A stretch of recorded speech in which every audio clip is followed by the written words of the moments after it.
service. We're going to do a little singing.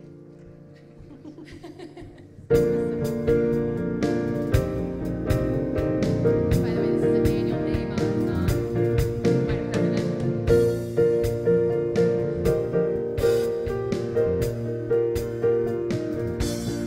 God, you are every mountain. God, you are every ocean. God, you are every canyon, every inch of earth and sky.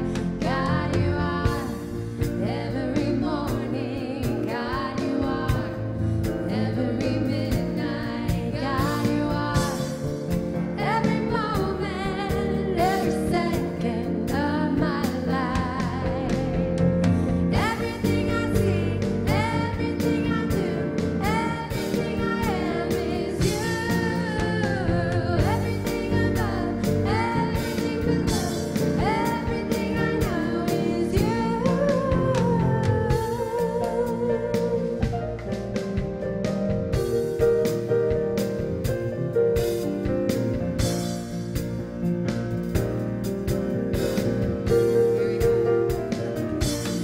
God, you are every sunrise. God, you are every moon glow. God, you are every starshine, every inch of earth and sky. God, you are every springtime. God, you are every snowfall. God, you are every season, every second of my life.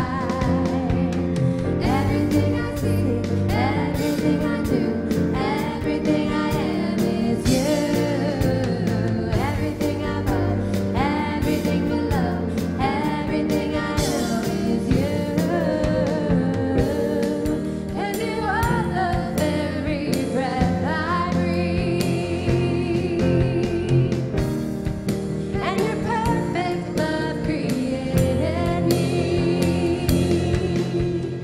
Everything I see, everything I do, everything I am is you. Everything above, everything below, everything I know is you. Everything I see, everything I do, everything I am is you. Everything above, everything below, everything I know is you. Everything I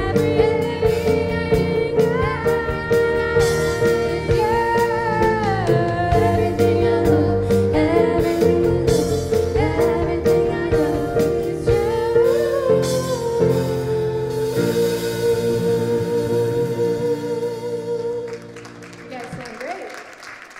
Now stay standing. Everyone stay standing. Okay, great. Here we go. Okay. While you're standing, turn to each other and say, my name is so-and-so, good morning, how are you? All right, get to know each other. Yes. It's about community. This is the unity community.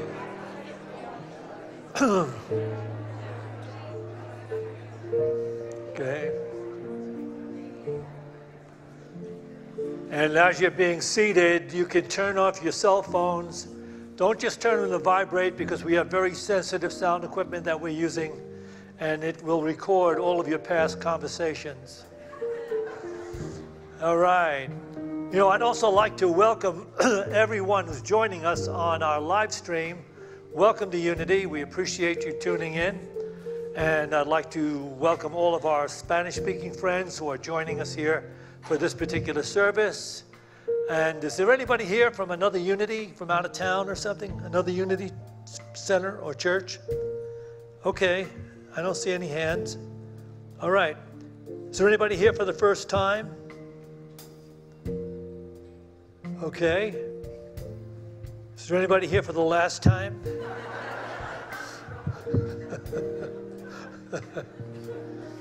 This is a hard one right here. How many people are actually here for the great refreshments and bagels that we have after service? Look at it. See that? Yeah. So I guess you guys can just go to sleep. Now, you don't want to do that today. I'll tell you why.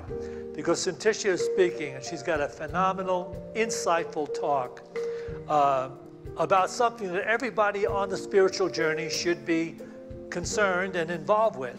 And that is dealing with our shadows that we have developed over our lifetime, and how to deal with that, and what we need to be doing in order to free ourselves from those limitations we have taken in. So I don't want to say any more, but this is a phenomenally insightful talk. You may even want to take notes.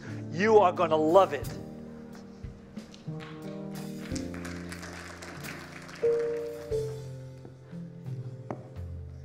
Good morning, everyone. Welcome to Unity of Boulder. My name is Mike Shadle. I'm the administrator here. My office is right over here in the bookstore. If you ever have any questions, comments, or concerns, or just want to say hi, drop right on in. I'm friendly enough. I got a few quick announcements to start things off here. We got a concert coming this Friday. We're very lucky to have this performer here. His name is Daniel Namad. He's very well known and big in Unity Church circles all around the country, and we just happened to be able to grab him while he was in town. Tickets for this are $15 right now. They're $20 at the door. If you would like to help out, be an usher, take tickets, or sell tickets, you can get a free ticket that way. There's a pass-around sheet for that. And if you help out, you get to see the show for free. So let us know if you're interested in that. And I have actually had the honor and the pleasure of seeing this guy perform. His concerts are so fun and so rockin', so come on out for that. For years and years and years, we've been sending out physical paper monthly newsletters, and that number has gone down a little bit over the years of people getting off of it for environmental reasons. Well, for those same reasons, we want to whittle that number down to only the people who really, really want the paper version. If you would like to stay on the mailing list, if you're on it, let us know. We want to know if you want to stay on it. We're not asking for people to drop off of it. So if you still want it, let us know. We're going to be announcing this for about another 2 months or so, and then finally make a new list that's hopefully pared down a little bit so we're not sending out so much paper, because we just want to make sure we're only sending out the ones that are actually getting read. And we love having everyone sign up on our online to get our online newsletters, because obviously we don't have to waste any more resources. So please let us know if you still want that. Cinticia is starting a new prosperity drop-in class this Tuesday, and this will be an ongoing drop-in group. It's $10. It'll always be on the first and the third Tuesday of every month. It's from 6 to 7:30. Even if you don't come to the first or second, you can come to one, you can come to all of them, you can come to two. They're just drop-in. But if you are interested, we would like you to sign up over here on our information table in the lobby so we can kind of get a gauge beforehand of how many people are going to be there and what we need to do to set up for that. She'll probably talk a little bit more about that in her talk today. Our Easter choir rehearsals have already started, but we're still accepting anyone who would like to join our choir. If you've ever seen our shows and would like to be a part of our Easter choir and our Easter show, where everyone is invited, even with just a mild amount of singing ability, just stop. All you have to do is just show up on Thursdays at 6:30, and you can get in on that. Now I'd like to have Shad come on out here for an announcement about our class this Saturday called the Q Process, which is $85 now and $100 at the door. Hello, everyone. I'm Shad Groveland, and hello everyone who's watching us online. You are here with us as well. I do want to talk about the Q Process class. We do need people to get this signed up today, preferably, because we got to order the books for that class, the workbooks you're going to need for that class, and get them here in time, so that's an important point. This is a serious class. I know probably everyone here has been to a class or a seminar or a workshop where you left it and you felt uplifted, but it didn't really change your life. It didn't really give you applicable tools to go in a new direction. Well, this Q class is designed to help you show up as a different human being just weeks later after the class. It is a process you go through, and it's for those people that are actually looking to go in a new direction, not just think a little bit differently, but actually show up differently. And we did this at Unity of Las Vegas, and Erna and myself took the class with our leadership team there and the congregation. And it was a powerful experience. There was a lot of transformation, and we started to have new conversations in the community.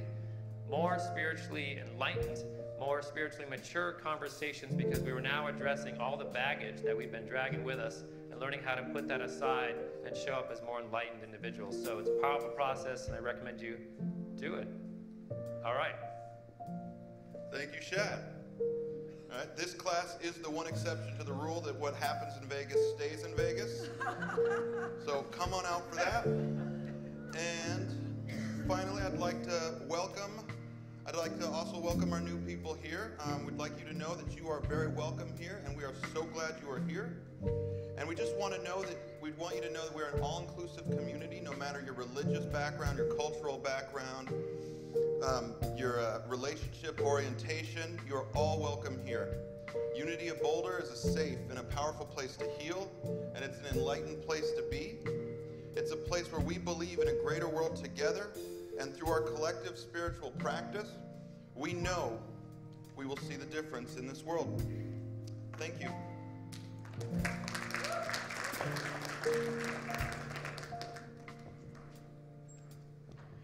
Good morning, my name is Steve Hayes, and it's my privilege to lead us in a prayer. So I encourage you to relax in your seat, take a deep breath, and just become present to this moment.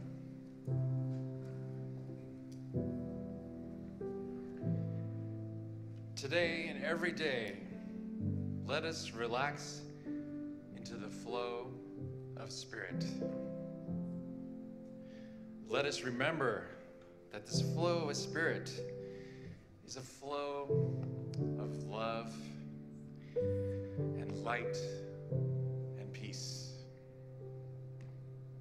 And to receive this blessing, these blessings, we have but one task: to let go.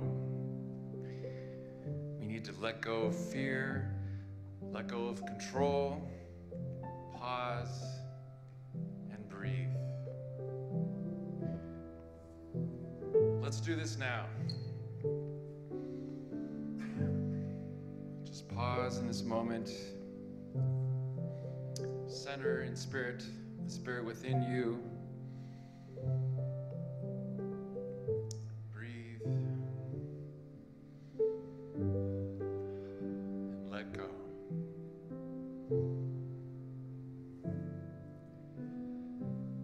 Father, Mother, God, universe, Spirit, we are so grateful for your love which is unconditional, like the snow that falls softly upon all things.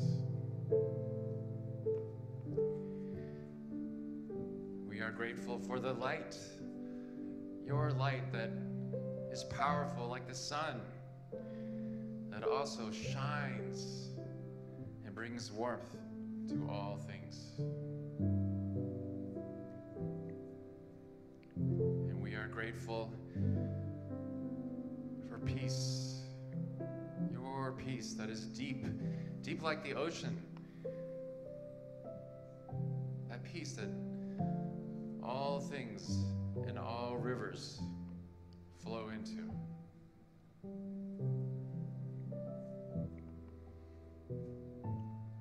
Father, Mother, God, universe, we are so grateful for these blessings within us of love, light, and peace.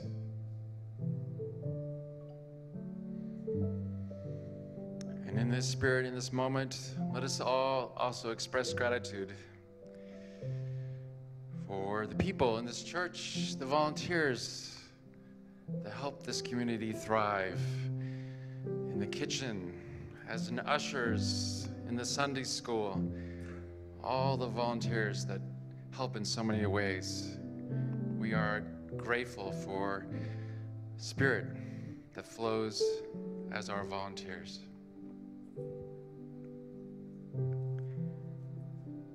And to this we say, thank you, God, for all your infinite blessings. Amen. Thank you, Steve.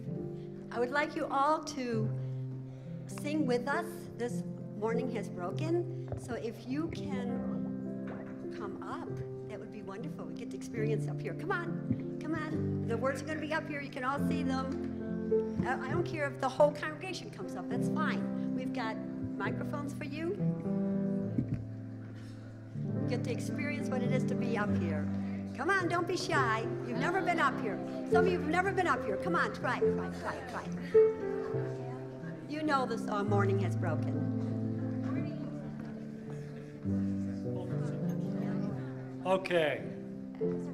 So you came up to sing a song.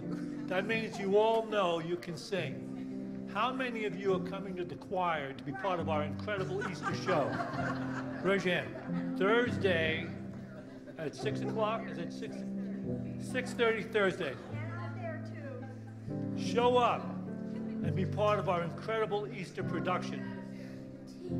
Okay, here we go. Everybody stand. All right.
Here, these are your steps.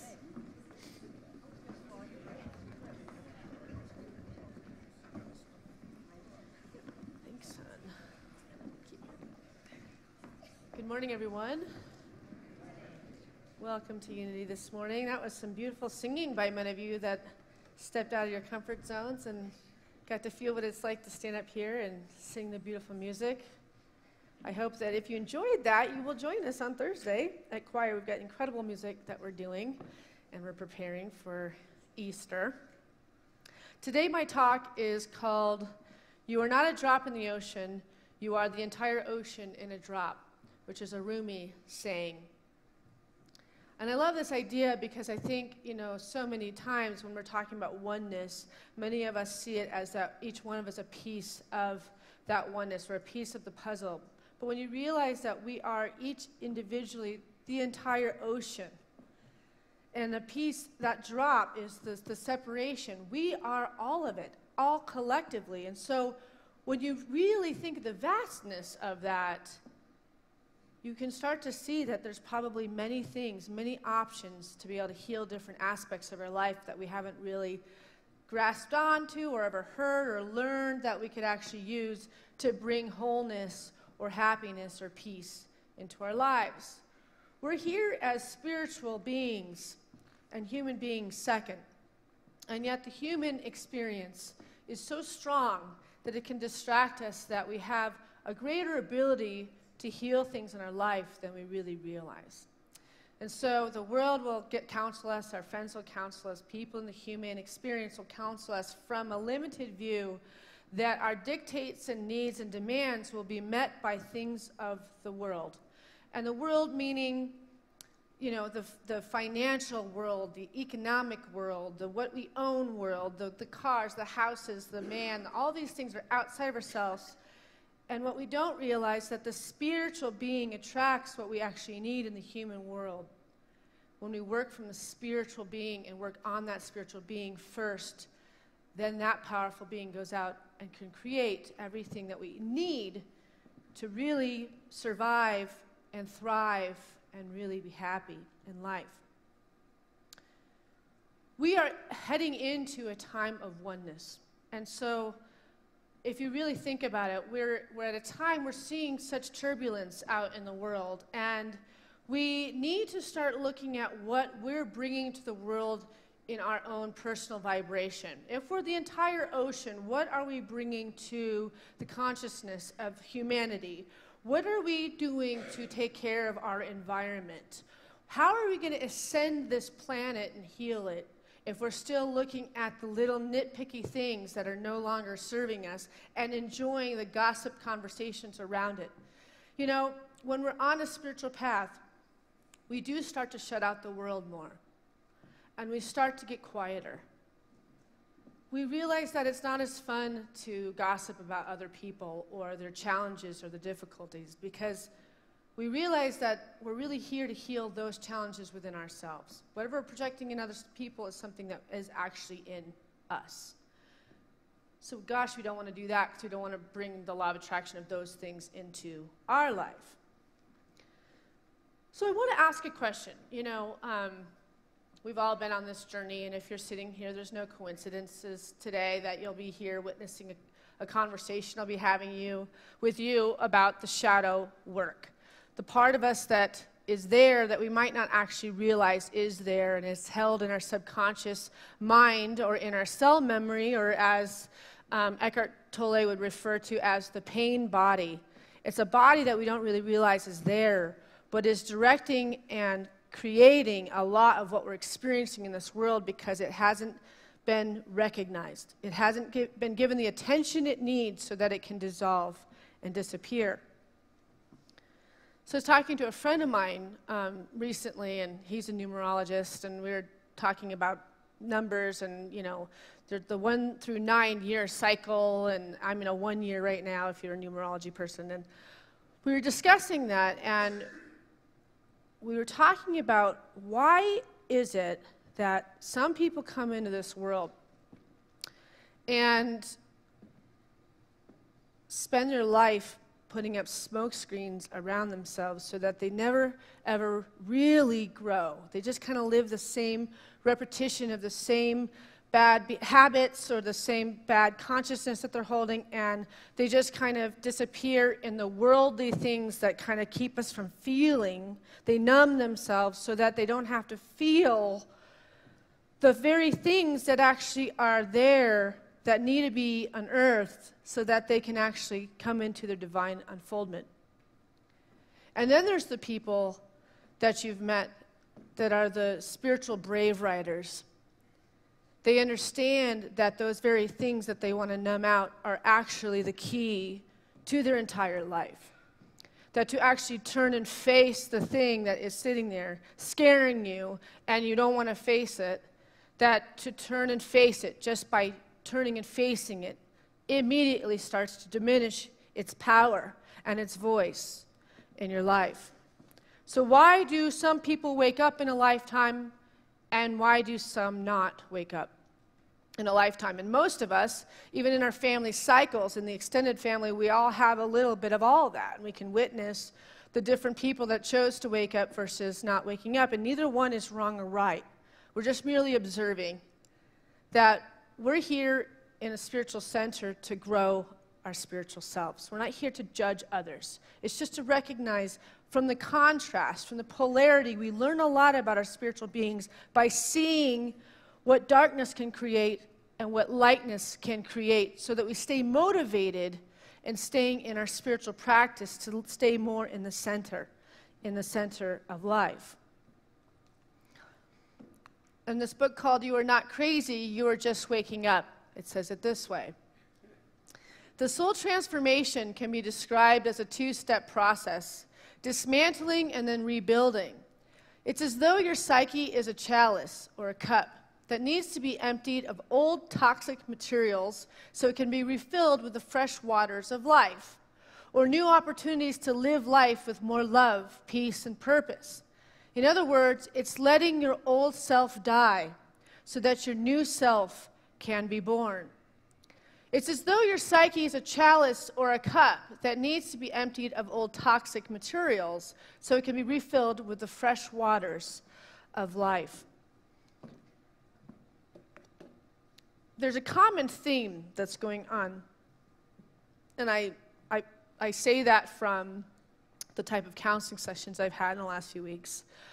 From a volunteer party that we put on for all the people that volunteer for this church and for our staff this last Friday, we had a gala of music and wine and food, and each person that I talked to, I can tell that there's a rumbling going on in people's lives. It's a rumbling, there's being a call. It's exciting, but it's scary because things are changing and nobody's is exempted of it, right? So, I mean, if you're feeling exempted of that, I bless you and I'm happy that you are. But there's a lot of people that aren't feeling that exemption. They're feeling that turbulence and understanding that our season of change is coming. Our foundations are being shaken because we need to wake up, right? That shaking of the foundation is saying it's time to start looking at the stuff that's keeping you living small and powerlessly, living in your limited belief systems and living from a view that you're not whole, that you're not made perfect in the image of God. So my friend Daniel, who's a numerologist, has been talking to me last year. He said, you know that you're in a 9-year this year. And a 9-year is the completion of a 9-year cycle. And so everything that you've learned through the 9-year kind of closes up and you kind of tie it up and get ready to start the new 9-year cycle in the first year. And I was feeling really stoked about the first year because the 9th year, last year, you guys all witnessed, it's just been a lot of change and a lot of hardship and a lot of just facing things that needed to be closed up in that 9-year cycle. And I thought I was just going to jump into the 1 year and it's going to be all like puppy dogs and balloons. And that's just not simply been the case. So I'm going to Daniel, like, you've been like, well, you're almost at the 1 year. You're almost at the 1 year. And I'm like, sweet, I'm almost at the 1 year. It's going to be easy then. And it's not been easy. And I realized after talking with him, he said, but the 1 year is you holding yourself accountable for everything that you learned about what you want to do and what you do not want to do, so that you keep it tied up back there and you don't use any of these things that you no longer want to bring to this next 9 years, because you'll actually bring that whole cycle to this next set of 9 years. If I don't complete it in the first year, I have to do it new. So that's things like standing up for myself. I have a tendency to not like conflict at all. speaking up and knowing that it's from a heart-centered place and it's not ego, and that I allow myself to speak my truth as a woman, as a powerful woman on this planet. I want to be that, and I'm tired of sitting back and trying to be the peacemaker all the time and not upset men. I love men. I have the most powerful father in the world, but he's always let me speak freely. That's never been an issue. It's other people on this planet. So, and that's not my husband either. So, yes. I will explain this in a minute. Anywho, the truth is it's holding yourself accountable that I can't live small anymore. Those things that I've learned, why would I want to bring that into this next 9-year cycle? Because I want to do the same thing with this 9-year cycle, and then the next one's I'm more powerful, more powerful, more powerful. That's what I came to this planet to do, and that's what we all came here to do. So I'm going to talk a little bit about the Q process that's going to happen this Saturday, and an experience I had with Dr. Jane Simmons, who leads this class that's coming here this Saturday. I took a class when I was going to school at Unity Village, and it was the most impactful class that I took, and it was also on the shadow work. That was before the Q process was written, and it's called The Eye of the Storm. And at the time, that class was probably about 6 or 7 years ago, and I was attending a week of school at Unity Village. I did schooling here in Boulder, and then I'd go back there for testing and take classes. And so when I went back for this Eye of the Storm, I was just separated from a 9-year marriage, and it was heading into divorce, and I had 2 young children. And it was the first time I had made a decision for my own happiness and my own health. I had to leave this marriage. It was too dark. It was too hard. It was just not anything that I was ever reflected in my childhood or the love that I was taught to give in this world and to be reflected back. It had a lot of controlling nature and all those type of things. So, but when I'm like there for this class, we're working through each day about what is coming up for us. So as we're reading this book and we're working with each other, and I was put in a group with a wonderful other minister, Russ Sorensen, who was a minister in Chicago at the time, and 2 other women, and we were working our stories out and sharing and working on this book on how we could forgive ourselves and allow ourselves to forgive others and all that stuff. So what was coming up for me and I realized was that I had such complete and utter guilt. Like complete and utter guilt that I had abandoned this person that I had committed to stay with for the rest of my life. I had complete and utter guilt that I now set my children up to be raised in a household that was going to be in 2 different households. I was carrying the weight of the world on my shoulders because somehow I thought I was the only one that was responsible for this marriage, and now I'm doing all this work and I'm starting to see something different about it. And so I remember at one point I was sitting in this group, and we were in different areas around the bookstore area, if you guys have been to Unity Village, and we finally, I'm sharing what I'm feeling, and I'm really, upset about it, and I hit the spot that finally I got it. I got how much I had lost my power and my belief in myself and the whole journey of falling apart in it. And when we got to this point, I felt like I was going to just start crying hysterically. But instead, this rumble of laughter started to come out of me that was so innate and tribal and drumming. I mean, it was like the laughter, it felt so good, and it was so bizarre, and then they were laughing with me, and before we knew it, the 4 of us were just howling, laughing. I mean, bringing this reality of this mirror of, whoa, how did I lose it so much that it could have gotten this bad, this bad. And so in the end, how they worked it with and I did a lot of crying too, but there was something so healing about this laughing moment that we had together. The end of the week, everybody worked out a script so that they could be the vision of the person that they were still holding this dark, unhealed area of their life. So Russ, who stands 6'8", he's a big, tall cowboy, handsome, big, energy guy, such a loving soul, and he and I worked out a script where we were going to sit on two ends of this table with paper blocks. They looked like actual blocks built up so we couldn't see each other. And we had to act it out for our class, which was like 50 people, and everybody was going to do these type of skits for 2 days to share and have to have this healing experience in front of each other. And so I sit down, and the whole script is for me to like be asking things like, why didn't you want to provide for us? Like, why didn't you love me enough to want to like take care of us so that it wasn't so stressful that I'm like worrying where the money's going to come from to like put diapers on our kids? Why didn't that affect you the way it affected me? And on the other side of the blocks, Russ is just sitting there with a paper, just reading it and ignoring me while I'm asking very important questions.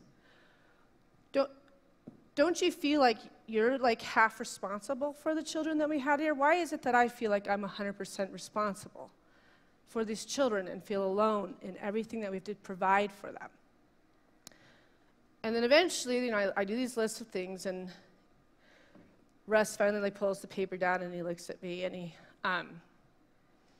he says, "Just be nice, Cintisha. Just be nice." Because that was an experience I had. Just be nice meant be quiet. Don't talk about your actual real feelings about how much our life has fallen apart here. Just be nice. And that's where we were going to end it to get this experience of it. But apparently Russ had decided he was going to do something very different because he was on a spiritual path, and he saw that I needed a major healing about this situation. So somebody stands up all of a sudden and starts pulling the blocks that are separating us. And he looks at me and he says to me, "I am so sorry. I didn't have the ability to be there for you. But I didn't have the ability to be there for me. So how would I have the ability to be there for you? I am so sorry that I couldn't protect you. But I didn't know how to protect myself. So how would I know how to protect you? I'm proud of you. And I thank you for giving us everything that you are. I release you. And I understand that we played an important part in each other's lives up till now. I want you to be free. And I want you to discover how special you are in this world." While he's speaking these words to me across this table, I am 100% seeing my ex-husband's face. And I am crying. And I am receiving. And I am allowing myself to feel the compassion and the forgiveness that I need to feel, not only towards him, but towards myself for allowing myself to be treated so poorly. I'm crying because I know that what this Russ is saying is the highest potential that was in my ex-husband, that he was not able to do because he didn't develop that spiritual self. He leaned on the ego instead of the heart.